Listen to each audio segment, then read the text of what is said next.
안녕하십니까, 여러분. 더위가 기승을 부릴 계절이 다가오는지 요즘은 길만 걸어도 등허리에 땀이 주룩 흐르는 듯한 기분이 드는 날씨가 쭉 이어지네요.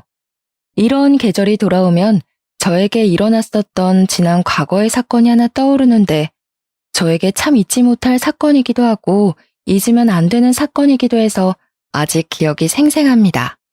제가 이 익명의 공간을 찾아와 사연을 쓰게 된 것도 모두 그때 있었던 사건을 여러분들께 이야기하고 싶은 마음에서 시작된 것이랍니다. 저는 지금 40대에 막 접어든 나이이고 지난 사건 모두 몇 년 전에 일어난 과거 사건이지만 이렇게 속 시원하게 털어놓기까지 꽤 오랜 시간이 흐르게 되었네요. 여자로서 이런 일이 치욕스럽게 느껴지기도 했고 제 자존심을 많이 깎아먹는 일이라 느껴지기도 했지만 세월이 흐르니 저도 성장을 했는지 의연해지게 되었습니다.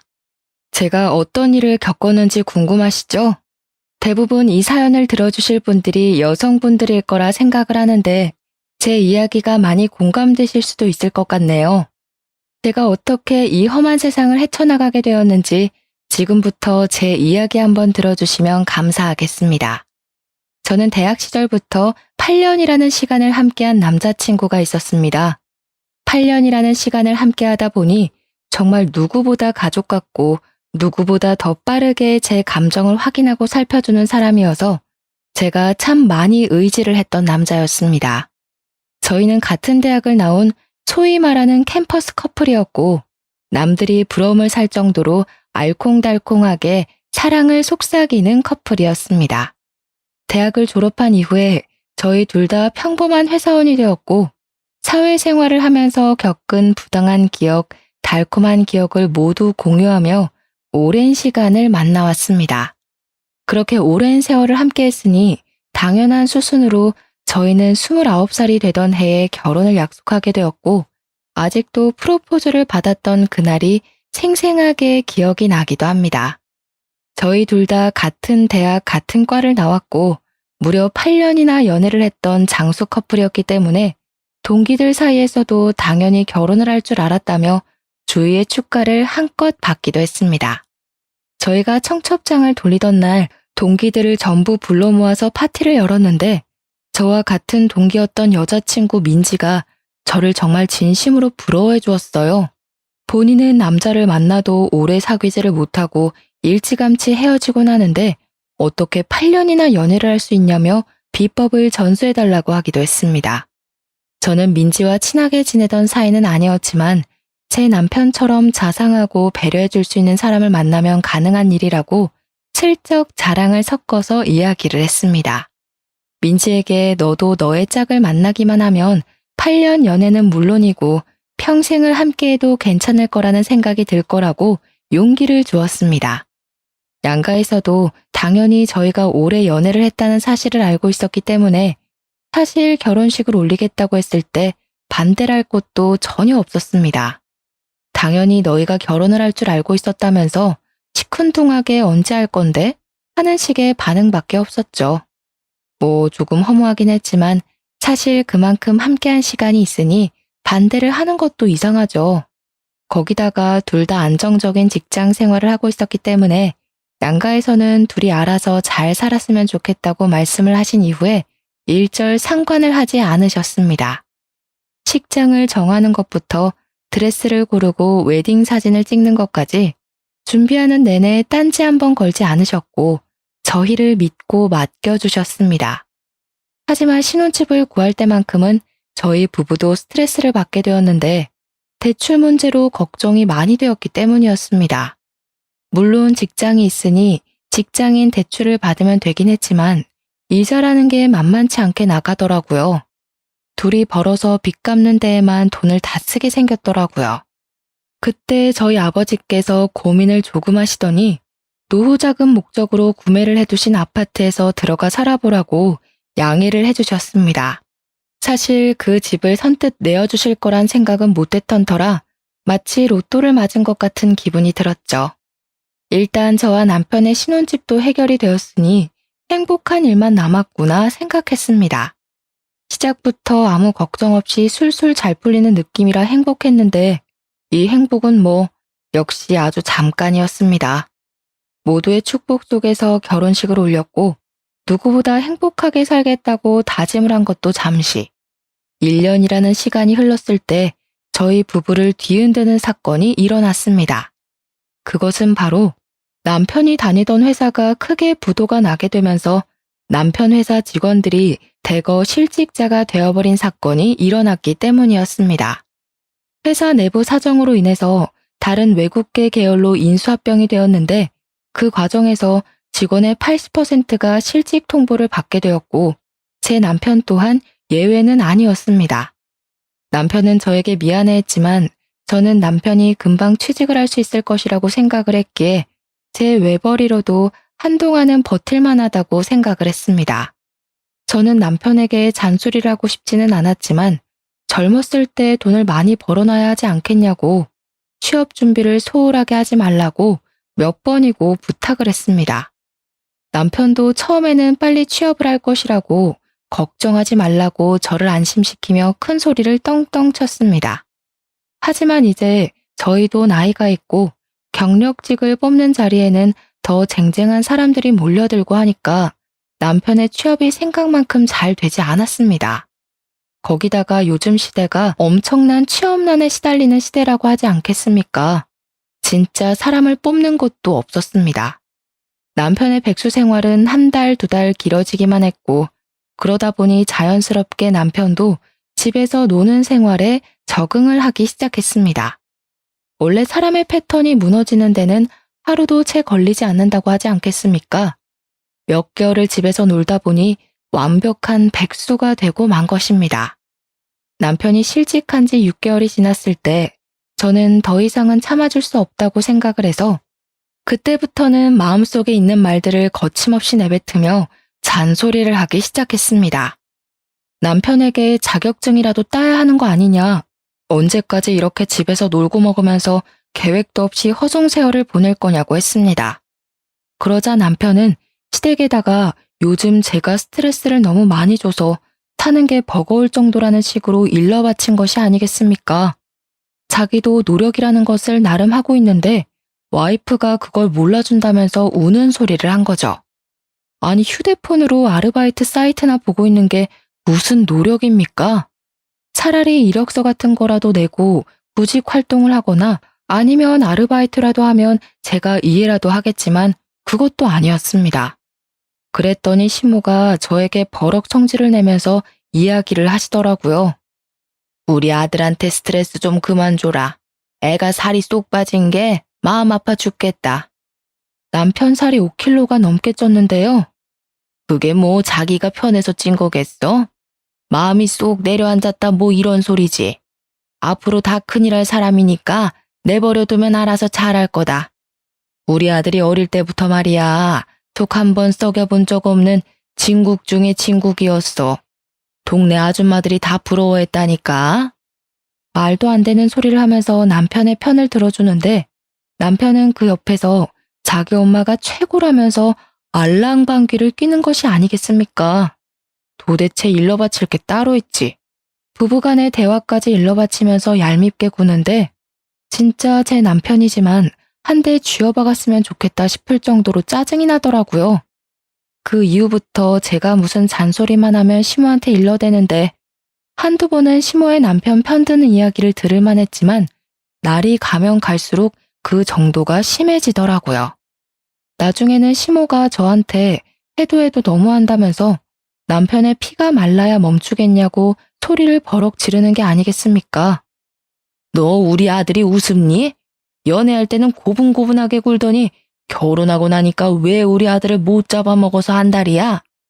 아니 어머님, 지금 결혼하고 1년 넘게 백수로 지내고 있는데 이건 말이 되나요? 예, 남자만 일하라는 법이 있니? 요즘 시대에 남자 여자가 어디 있어? 시모가 눈도 감고 귀도 닫아버리고 이야기를 하니 아예 말이 통하지가 않는데 진짜 이런 게 바로 아들 사랑인가 시짜짓인가 싶어서 저도 미치겠더라고요. 그러던 어느 날 대학 동기들과 모임을 가지게 되었는데 제가 결혼을 한 지 1년이 조금 넘은 상태니까 궁금한 게 많았는지 다들 눈이 반짝반짝 하더라고요. 올해 연애를 하고 결혼을 하니까 어떤 것 같냐고, 잘 지내냐고 물어보면서 동순의 회사, 그러니까 남편의 회사가 외국계 계열로 인수되지 않았냐고 물어보더라고요. 구조 조정이 엄청났다고 들었는데 괜찮은 거냐고 물어보는 동기들에게 정말 한숨만 푹푹 쉬면서 아무런 말도 하지 못했습니다. 그랬더니 동기들도 제 표정을 보고 알만하다는 듯 아무 소리 못하고 눈치만 살피는데 오히려 그런 부분이 저를 더 좀먹게 만드는 것 같은 기분이 들었습니다. 동기들에게 양해를 구하고 오늘은 집에 일찍 들어가 보겠다고 말을 하며 일어나게 되었는데 애들이 약간 동정심이랑 망해서 기분 좋다는 표정이 섞여 있더라고요. 순간 느껴지는 적대감에 어이가 없어서 이런 것들을 친구라고 생각하고 지냈나 싶은 마음이 들고 참 말로 설명할 수 없는 기분이 들었습니다. 원래 남의 불행이 본인의 행복인 사람들이 덜어 존재하기는 하지만 오랜 시간 친했던 친구들이 그럴 줄은 몰랐으니까요.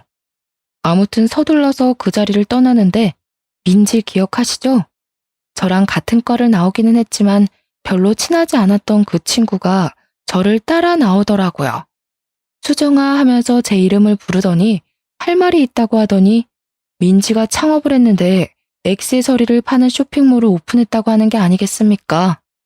상황이 이런데 설마 물건을 사라고 하는 건가 싶어서 시큰둥하게 그래서 어쩌라는 식으로 물어보았더니 민지가 웃으면서 그러더라고요. 친구 좋다는 게 뭐야? 나 지금 택배 업무랑 잡일을 할 사람을 구하고 있는데 혹시 동수가 시간이 되면 우리 쇼핑몰에서 일할 생각 있냐고 물어봐 줄래? 그 순간 저는 민지의 등 뒤에서 새하얀 빛이 보이는 듯한 기분이 들었습니다. 한마디로 제 구세주나 다름없어 보였죠. 민지네 사업장이 5인 미만 사업장이라 4대 보험의 혜택은 받을 수 없지만 업장이 커지게 되면 당연히 4대 보험까지 넣어주겠다고 하더라고요. 저한테 제가 동수 때문에 힘들어하는 게 너무 눈에 보인다고 남편에게 물어봐주고 하겠다고 하면 바로 출근시켜달라고 했습니다. 저는 집으로 달려와 민지가 했던 이야기를 남편에게 고스란히 전했고 4대 보험이 안 되는 것은 아쉽지만 나중에 해준다고 하더라 하면서 남편을 설득하기 시작했습니다. 언제까지 집에서 놀고 먹을 수만은 없지 않냐. 월급이 많은 편은 아니라도 그거 벌어오면 우리 살림에 훨씬 더 보탬이 될 거라고 남편을 꼬시기 시작했습니다. 남편이 귀가 솔깃한 건지 업장이 어디에 있냐고 물어보더라고요. 저는 민지에게 남편이 궁금해하는 모든 것을 물어봐주고 연결까지 시켜주게 되었습니다. 드디어 남편이 1년 3개월 만에 백수 생활을 청산하고 민지가 운영하는 액세서리 사업장에서 일을 하기 시작했습니다. 남편도 저랑 같은 학교 같은 과이니 민지를 알긴 알았지만 민지랑 친하게 지내던 사이는 아니었습니다. 물론 그건 저도 마찬가지였고요. 대학을 다니던 시절에 민지에게 추문 같은 것이 꽤 많았었는데 애가 여우다 남자를 밝힌다 이런 소문이 퍼다했기 때문이었습니다. 하지만 이제 저희 나이도 30이고 민지가 예쁘장하게 생긴 친구라서 질투심에 그런 소문이 더 붙었을 수도 있다고 생각을 했기에 별 신경을 쓰지 않았습니다. 왜냐면 그 잠깐 동안 민지가 저희 부부에게 보여준 진심이 너무나도 순수했기 때문이었습니다. 남편은 민지의 업장에서 꽤 빠르게 적응을 해 일을 해나가기 시작했고 대충 4개월쯤 흘렀을 때 뜬금없이 저에게 액세서리를 선물로 주는 센스를 보이기도 했습니다. 꽤 비싼 브랜드의 목걸이였는데 남편이 저를 위해 선물을 사왔다는 것도 그렇고 센스 있게 제가 좋아하는 디자인인 것도 그렇고 그냥 너무 예뻤습니다. 남편이 일을 시작한 이후부터 바빠지기는 했지만 오히려 부딪히는 시간이 줄어드니까 사이는 조금 더 좋아진 듯한 느낌이 들기도 했습니다. 남편이랑 함께하는 시간이 소중해지고 좋아져서 이번 일로 인해서 우리 부부의 사이가 더 돈독해졌다고 믿게 되었습니다. 몇 주 뒤에 여자 동기들이 밥이나 함께 하자며 저녁에 모이자고 해서 남편에게 민지도 이야기 전에 들었대? 하고 물어보니까 남편이 그러는 거예요. 민지가 친구들이랑 이상하게 잘 어울리지 못하는 것 같더라? 그 모임에 따로 초대받지 못했다고 하던데 그래? 그러면 내가 민지한테 연락해서 같이 가자고 해봐야겠다. 저는 민지에게 바로 연락을 했고 같이 저녁 모임에 가자고 하니 너무 좋아하더라고요. 이렇게 순수한 친구를 왜 챙기지 않는 건지 다른 동기들에게 의문이 들었습니다. 아무튼 민지까지 불러서 여자 동기들 모임에 나가게 되었는데 아무래도 동기들 인식에 민지는 추문이 많이 따라붙은 친구이다 보니까 다들 꺼려하는 게 느껴지더라고요. 제가 나서서 오해를 풀어줘야겠다 싶어서 일부러 더 민지를 챙기기도 했고 30이 넘긴 나이가 되었으니 이제 그런 뜬 소문은 잊어버리자고 했습니다. 민지랑 한참 이야기를 하고 있는데 민지가 덥다면서 셔츠 단추 하나를 풀더라고요. 근데 민지가 차고 온 목걸이 디자인이 너무나도 낯이 익은 겁니다. 남편이 저에게 선물을 해주었던 디자인과 똑같은 목걸이인 것이 아니겠습니까? 제가 빤히 쳐다보니까 그제야 제 목에 걸린 목걸이를 보더니 어색하게 웃으면서 같은 거네 하더라고요. 아, 나는 남편이 선물로 사줬어. 민지 네 덕분에 남편이 나한테 이런 선물도 다 한다. 아, 진짜? 나도 선물 받은 건데. 우연도 대박이다. 그날 분위기 좋게 잘 즐겼다고 생각하고 미련 없이 친구들과 인사를 하고 집으로 돌아오는데 동기 중에 한 명이 저에게 전화를 해서 받았습니다. 민지, 네가 데리고 나온 거라며? 우리 나이도 30인데 겉도는 동기들 하나하나 챙겨서 같이 놀면 좋지 뭐. 인맥이라는 게 어떻게 쓰이게 될지 모르잖아. 너 민지 소문은 알고 그러는 거야? 난 걔 좀 깨름칙해. 걔 대학 다닐 때도 말 많았잖아. 도대체 우리 나이가 몇 살인데 아직도 그런 걸 신경 쓰니? 수정이 네가 아무것도 모르네. 그거 뜬 소문 아니고 대학 다닐 때 캠퍼스 커플 브레이커로 엄청 유명했잖아. 나이 먹고서는 유부남이랑 불륜하다가 걸린 적도 있다던데. 정확한 사실인지는 알 수 없지만 그런 이야기를 듣고 나니 괜히 민지의 업장에 남편을 소개해 준 것인가 하는 생각이 들면서 찝찝한 마음이 들었습니다. 여자의 촉이라는 게 진짜 대단하지 않습니까? 어쩐지 찝찝한 마음이 든다고 했더니 사건이 여기서부터 제대로 터지기 시작했습니다. 남편이 어느 날부터 계속 얼굴에 어두운 그림자가 드리우는 것이 아니겠습니까? 제가 남편의 수상한 행동에 참지 못하고 무슨 일이냐고 물어보았습니다. 사실 내가 그동안 말을 하지 못한 게 있는데 내가 용돈을 받은 거 모아서 주식 투자를 했는데 그게 진짜 초대박이 난 거야. 그래서 신이 나서 조금씩 돈을 모아서 투자를 했는데 투자금의 몇 배 이상의 돈이 불어나기 시작하는 거지. 그래서 내가 너무 신이 나서 그래서 내가 대출을 받아가지고 크게 투자를 한 번 했는데 그 회사 주식이 갑자기 고꾸라지면서 원금을 다 잃은 것도 모자라 대출 빚을 지고 말았어. 저는 그 말에 너무나도 충격을 받아서 한동안 정신을 차리지 못하고 멍한 상태로 남편의 얼굴을 바라보기만 했습니다. 저는 도저히 혼자 감당해낼 수 있는 수준이 아니라고 생각이 들어서 시댁에 이 이야기를 했는데 정말 시댁에서는 뻔뻔하게 나오는 게 아니겠습니까? 남자가 살면서 그런 실수도 한 번쯤은 할 수 있지. 너도 돈 벌고 있지 않니? 같이 벌어서 갚아나가면 얼마 안 걸릴 거다. 저희가 부모님의 노후자금이나 다름없는 아파트에 들어와 대출 없이 살기 시작한 이유가 돈을 모으기 위해서였는데 갑자기 여기서 예상치 못한 구멍이 뚫린 거죠. 저는 고민에 쌓여 결국에는 이자를 지불하는 게 더 손해라는 생각에 붓고 있는 적금을 깨겠다고 했더니 남편이 저에게 기가 막힌 묘수가 있다는 게 아니겠습니까? 저는 지푸라기라도 잡아야 한다는 심정으로 남편에게 묘수가 무엇이냐고 물어보았고 남편은 우리가 위장 이혼을 하면 된다고 말을 하더라고요.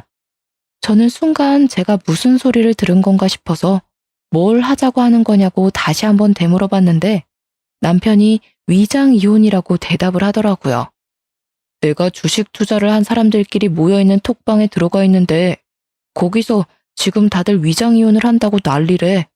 투자 손실 난 것만큼 어쨌든 갚아야 하는데 내 명의로 된 재산이라도 지켜야 하지 않겠나 뭐 이런 의미로 한다더라고.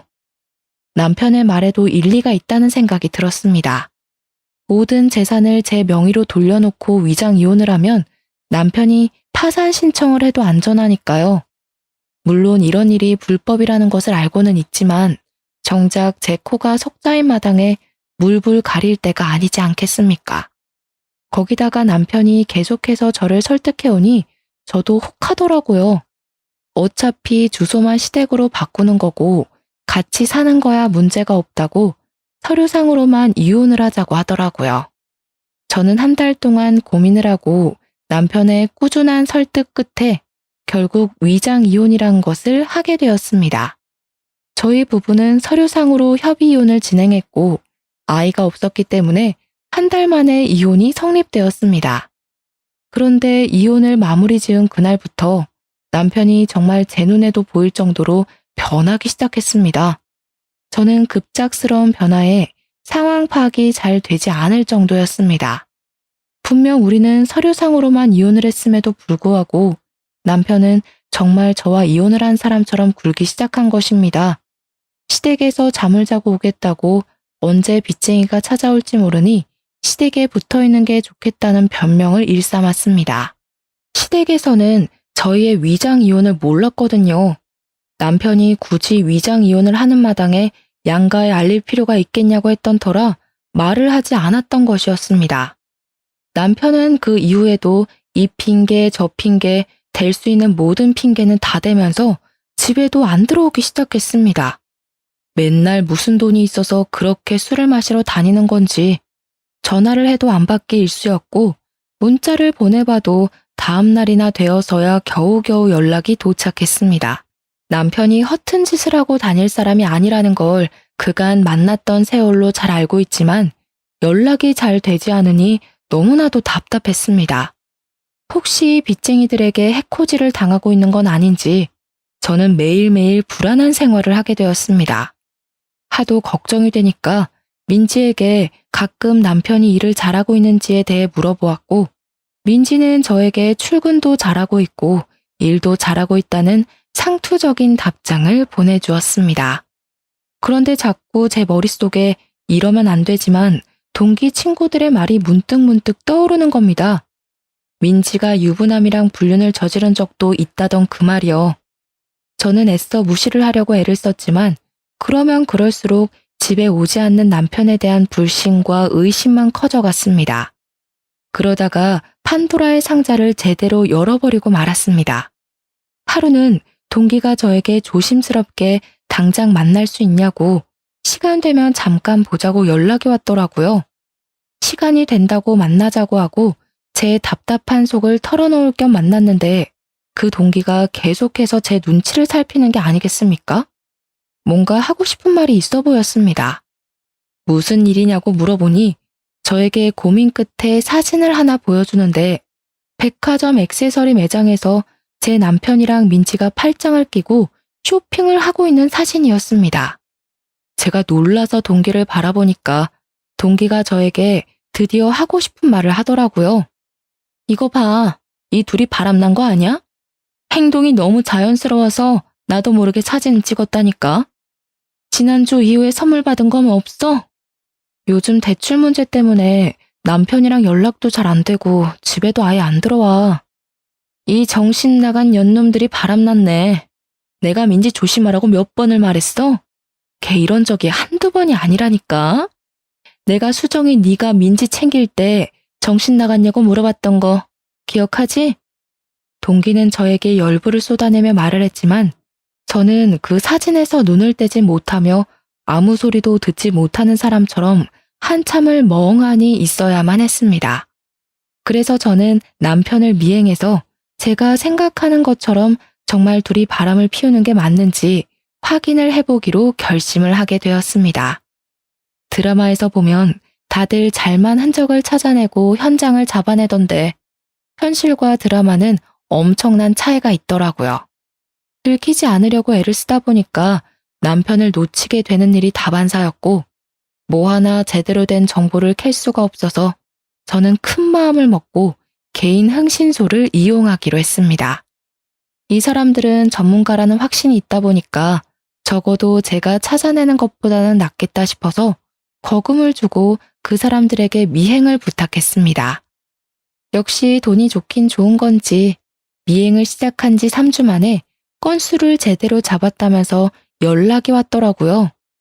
흥신소 사람들이 찍어준 사진은 정말 전문가가 찍었다고 말을 해도 손색이 없을 정도로 완벽했습니다. 둘이 같이 밥을 먹고 술 먹고 같은 차를 타고 같은 집에 들어가고 정말 믿을 수 없던 남편의 불륜 현장 사진을 보고 저는 제 손이 부들부들 떨리는 것을 멈추지도 못하고 그렇게 분노에 휩싸이게 되었습니다. 어떻게 위장 이혼이라는 것을 한 지 5개월 만에 이런 일이 일어나게 된 건지 전 정말 이 두 연놈들의 계략에 넘어갔다는 생각 말고 다른 생각은 안 들더라고요. 하지만 제가 이대로 곱게 보내주면 안 되지 않겠습니까? 누구 좋으라고 제가 그런 짓을 하겠습니까? 이렇게 된 거 돈이라도 제대로 뜯어내야겠다는 생각을 하게 되었습니다. 이미 이혼이 마무리된 상태였기 때문에 위자료나 재산 분할 청구 소송을 할 수 없었거든요. 저는 남편에게 아무것도 모르는 척 연락을 하게 되었고 한참 만에 연락이 된 우리 남편은 저에게 퉁명스럽게 무슨 일 때문에 전화를 하냐고 물어보더라고요. 저는 남편에게 부부 사이에 무슨 용건이 있어야지만 연락을 해야 하는 거냐 말하고 싶었지만 큰 그림을 위해 꾹 참고 큰일이라도 난 듯 연기를 하기 시작했습니다. 여보, 어떡해. 우리가 위장 이혼한 거 우리 부모님은 모르시잖아. 우리 엄마가 갑자기 계단에서 굴렀는데 허리를 다쳐서 뼈 수술을 해야 한대. 근데 허리 수술 엄청 비싼 거 알지? 혹시 내가 급하게 쓸 돈 없어서 그런데 당신이 좀 보내줄 수 있어? 내가 돈이 어디 있어. 우리가 빚 때문에 위장 이혼한 거 까먹은 거야? 그러면 시댁이라도 말을 해서 빌려오면 안 돼? 아니면 민지한테 가불이라도 해달라고 하면 안 돼? 내가 민지 찾아가서 물어봐야겠다. 남편은 제가 일부러 민지 이야기를 꺼낸 줄도 모르고 무척이나 당황해하는 게 아니겠습니까? 제가 당장이라도 만나러 갈 것처럼 구니까 한참 고민을 하더니 알겠다고 하더라고요. 알겠어. 그러면 내가 한번 마련을 해볼 테니까 조금만 기다려줄 수 있어? 남편은 1시간 동안 돈을 빌리려고 알아보러 다니기라도 한 것인지 1시간 뒤에 저에게 정확하게 얼마가 필요한 거냐고 물어보았고 저는 일부러 큰 액수를 불렀습니다. 냅다 수술비 2천만 원에 입원을 장기간 하고 재활치료도 해야 하는 입장이니 넉넉하게 3천만 원 정도가 있으면 좋을 것 같다고 말을 했습니다. 제가 협의이혼을 했으니까 위자료를 못 받지 않았겠습니까? 제가 법정 위자료를 찾아보니까 대충 3천만 원 받으면 많이 받은 거라고 하더라고요. 특히 불륜으로 인해 유책 배우자에게 위자료를 받을 경우 그 정도 받을 수 있다고 해서 3천만 원을 부른 것이었습니다. 그랬더니 남편이 2시간 뒤에 제 통장으로 정말 3천만 원이라는 돈을 보낸 게 아니겠습니까? 남편이 순순히 보내주니까 돈을 더 뜯어내도 되겠다는 마음이 들더라고요. 저는 흥신소에서 물어다 준 둘의 불륜 사진을 차곡차곡 정리를 해서 터트릴 준비를 했습니다. 그리고 한 2주일이라는 시간이 더 지난 다음에 남편에게 다시 한번 말을 했습니다. 우리 엄마가 수술을 한 번 더 해야 한다고 하는데 이번에도 구해다 줄 수 있어? 아니, 수술비가 네 집 개 이름이야? 더 빌릴 곳도 없어. 그래? 우리 그럼 그냥 다시 합치자. 그게 무슨 소리야? 나 솔직히 내 이름으로 빚 얻는 거 불안해. 당신이랑 같이 갚는다는 든든한 보호막이라도 있어야 내가 버티면서 살 수 있을 것 같아. 당신도 혼자 대출 빚 가진 거 불안하지 않아? 우리 같이 살면서 둘이 갚자 그냥, 응? 다시 혼인신고하자. 저는 말도 안 되는 소리를 하면서 남편에게 혼인신고를 다시 하자고 졸랐습니다. 하지만 남편이 제 말을 들어줄 리가 없지 않겠습니까? 민지랑 바람을 피우고 있는데 저랑 왜 혼인신고를 하고 싶겠어요? 자기가 다시 알아보고 돈을 빌려오겠다고 하더라고요. 다음날 남편이 저에게 1,500만 원의 돈을 보내왔길래 저는 정신 나간 듯이 웃어젖혔습니다. 이거면 충분하겠지? 한 500만 원 정도는 더 필요할 것 같은데. 야, 너는 모아둔 돈도 하나 없어? 도대체 여태 직장 생활하면서 돈을 다 어디에다가 쓴 거야? 나는 적어도 당신처럼 빚은 안 만들었잖아. 아무튼 500만 원 더 못 구해? 그럼 어떡해. 우리 그냥 다시 합치자니까. 나 불안해. 수술 못해서 우리 엄마 큰일 나면 사이가 와서 돕고 해야 할 거 아니야. 500만 원 더 구해와. 남편은 결국 제 억지 논리를 이기지 못하고 추가로 500만 원을 더 보내왔습니다. 제 통장에 찍힌 5천만 원이라는 돈을 보니까 마음이 엄청나게 든든해지더라고요. 저는 이제 마지막을 장식하기 위해서 모든 걸 다 터뜨리기로 마음을 먹었습니다. 당연히 모든 사람들이 알 수 있을 만큼 크게 쪽팔림을 주면서 불륜 사실을 폭로하고 싶었는데 대학 동기들 몇 명에게 말을 하니 너도 나도 도와주겠다고 하는 게 아니겠습니까? 정말 친한 동기 몇 명끼리 모여서 계획을 짜다가 기가 막힌 것을 알아냈습니다. 동문회 연말 모임이 코앞으로 다가왔다는 사실을 말입니다. 민지가 운영하는 액세서리 업장이 잘 되고 있는 상태였고 인터넷에 후기도 꽤 많이 올라오고 있는 중이었는데 이참에 이 사업장도 쫄딱 망하게 하고 싶었습니다. 저희들은 연말 모임에서 찌라시처럼 뿌릴 둘의 불륜 사진이랑 그동안 있었던 모든 일들을 정리해서 프린트물을 만들었고 만발의 준비를 해서 동문회 연말 모임에 참석했습니다. 그날 민지는 자랑스러운 동기상을 받기로 되어 있었는데 이게 사업이 잘 된 사람들이 허세를 떨듯 동문회에 기부를 하면 주는 상이거든요. 한마디로 나 돈 잘 번다 하고 자랑하면서 받는 상인데 저희는 민지가 상을 받으러 올라가는 타이밍을 노리기로 했습니다. 동문회 모임에서 따로 떨어져 앉아있긴 했지만 연신 눈빛을 주고받는 남편과 민지를 보면서 저는 피해 복수를 결심했습니다. 드디어 민지가 호명이 되어 상을 받으러 올라갔고 그 순간 저는 단상으로 성큼성큼 올라가 상을 수상하는 민지의 옆에서 프린트물을 뿌려댔습니다. 우리 여자 동기들은 각각 테이블을 돌면서 저 대신에 그 프린트물을 사람들에게 하나하나 전해주기 시작했습니다. 동문회에 온 선배, 후배, 교수님들 모두 할 것 없이 그 불륜 행각이 담긴 사진들을 보게 되었고 사람들은 충격적인 사실에 웅성웅성거리며 민지와 남편을 보더라고요. 아무래도 남편과 민지를 아는 사람들이 꽤 있었고 저랑 8년이란 세월을 연애했다는 것도 대부분 알고 있었던 사람들이니 충격이 컸을 법도 했습니다.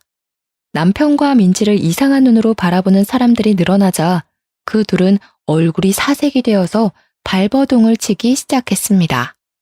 당연히 민지와 남편은 오해가 있는 거라면서 그런 사이가 아니라고 난리를 치며 가까운 테이블부터 돌면서 오해라고 아니라고 소리를 쳤습니다. 하지만 사람들이 모두 의심의 눈초리로 그 둘을 바라보자 남편은 저에게 다가와 제정신이냐고 이미 이혼한 사이인데 이게 무슨 짓이냐고 큰 소리를 치더라고요. 나 너랑 이혼하고 민지 만난 거야. 당당하게 이혼까지 했는데 우리 사이가 왜 불륜이야? 나는 불륜 아니야. 너 집착이 너무 심한 거 아니냐? 저는 그 말에 남편의 뺨을 연달아 3차례나 갈겨버렸습니다. 그러자 장내가 집중되면서 아무런 소리도 나지 않고 조용해졌습니다. 너랑 나랑 아직 이혼 완료인 거 아닌 거 알지? 그게 무슨 소리야? 이혼이 완료가 뭐? 우리 재판까지 다 했잖아. 나도 그런 줄 알았지. 사실 저도 몰랐었던 사실인데 이혼을 하고 나면 이혼 확정 신고를 구청에다 제출을 해야 했습니다. 남편과 저는 둘 다 잘 모르고 대충 협의 이혼으로 위장 이혼을 했었죠. 구청에 가서 그 이혼 확정 신고라는 것을 남편과 같이 했어야 했는데 둘 다 그걸 몰라서 안 했던 것입니다. 시간이 지나고 나서 저에게 확정 신고를 하지 않았다고 벌금 고지서가 날아와서야 알게 된 사실이었습니다. 한마디로 서류상으로는 저희 부부가 아직 이혼이 되지 않았던 것이었습니다. 저는 이 사실을 마지막으로 밝히며 통쾌하게 깔깔거리면서 웃었고 남편과 민지는 사색이 되어서 입을 떡 벌린 채 한동안 말을 잇지 못하더라고요. 그럼 우리가 아직도 부부란 말이야, 지금? 아쉽게도 우리가 아직 부부네. 이 증거들 모두 재판에서 유리하게 작용하겠지? 위자료나 단단히 준비해. 내가 너한테 준 장모님 수술비 있잖아. 그 돈이면 위자료 받은 셈 치고도 충분한 걸로 아는데. 무슨 소리라는 거야. 그거 우리 엄마 수술비 준 거잖아. 부부 사이에 당연히 줄 수 있는 돈이지. 위자료는 번외편이니까 따로 준비하도록 해. 내가 대출 받아서 5천만 원이나 해줬으면 그거 먹고 떨어지면 되지. 너는 우리 사이를 방해하고 싶니? 민지는 부들부들 떨면서 마치 제가 가해자라도 된 것처럼 포장을 하며 이야기를 하더라고요. 남편이 주식으로 인해 쫄딱 망해서 빚까지 있는 것도 모자라 민지까지 저에게 돈을 주려고 대출을 받았다고 이야기하는 게 어쩜 이리 고소하던지.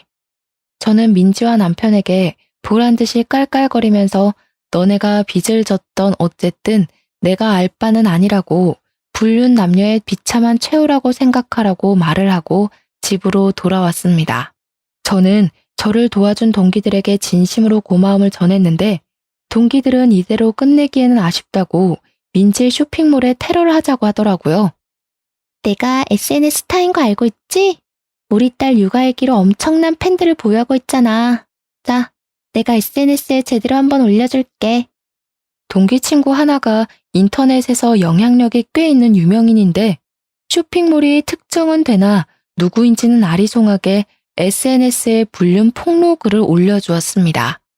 쇼핑몰 사장이랑 직원이랑 불륜 관계인데 그 직원 부인이 자기 절친이라고 글을 올려두니 정말 댓글이 정말 터지게 달리더라고요.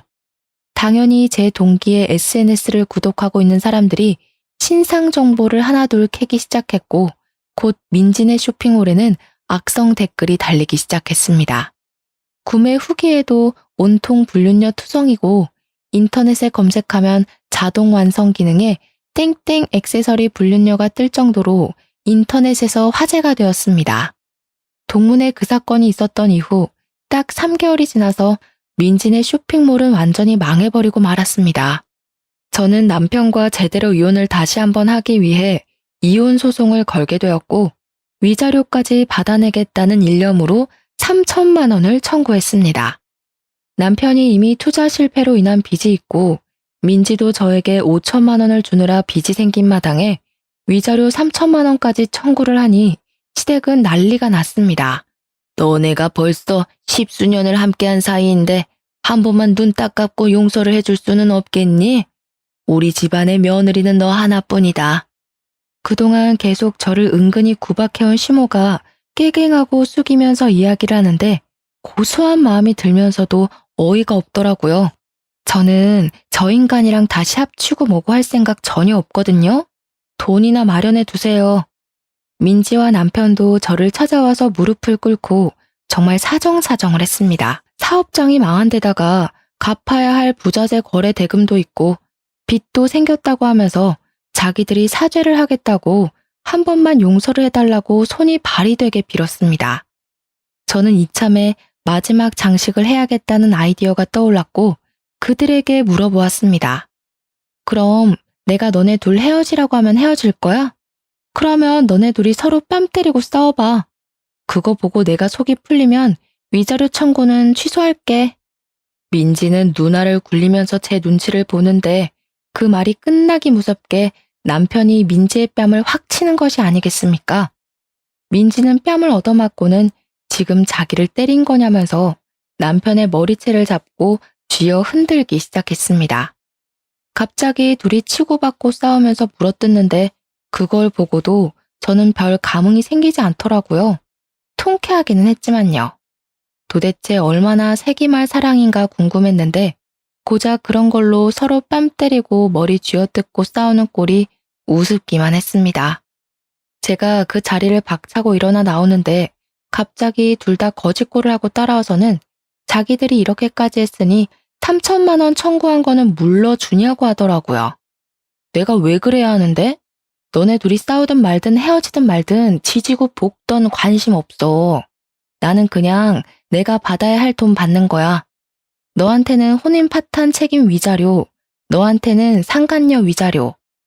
그러고는 침 한 번 시원하게 그들의 발 앞에 뱉어주고 당당하게 뒤돌아 나왔습니다. 그 이후요? 당연히 제가 이혼 소송에서 승소를 했고요. 위자료 또한 1천만 원을 받게 되었습니다. 조금 아쉽긴 하지만 법원이 호락호락하진 않더라고요. 그래도 1천만 원이라는 위자료를 각각에게서 챙기게 되었으니 총 7천만 원이라는 돈을 그 둘에게서 뽑아낸 격이었습니다. 신혼집은 부모님 명의였기에 남편의 짐은 다시 댁으로 보내버렸고 저는 다시 친정으로 돌아와 직장 생활 열심히 하고 있는 중입니다.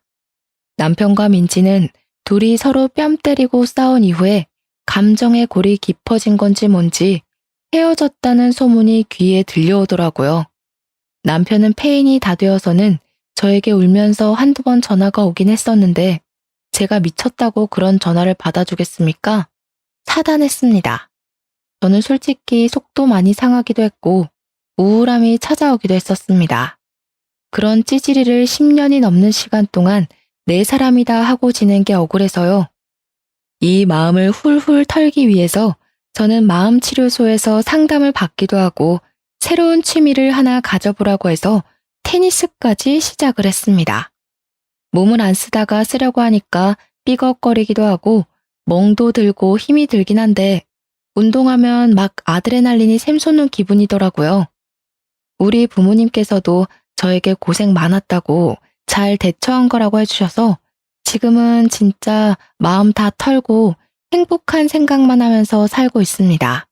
몇 년이 지난 지금 저는 여전히 대학 동기들과 잘 지내고 있고 남편이랑 민지는 얼굴도 들이밀지 못하고 쥐 죽은 듯이 산다고 하더라고요. 일에서 남의 마음에 상처를 주고 뒤통수를 치면 안 된다는 걸 다시 한번 깨달았습니다. 결국 자기들에게 부메랑이 되어서 돌아오지 않겠습니까? 앞으로는 다들 저처럼 당하지 마시고 부디 정신 똑바로 차리고 세상을 살아가셨으면 좋겠습니다. 그리고 만약 이런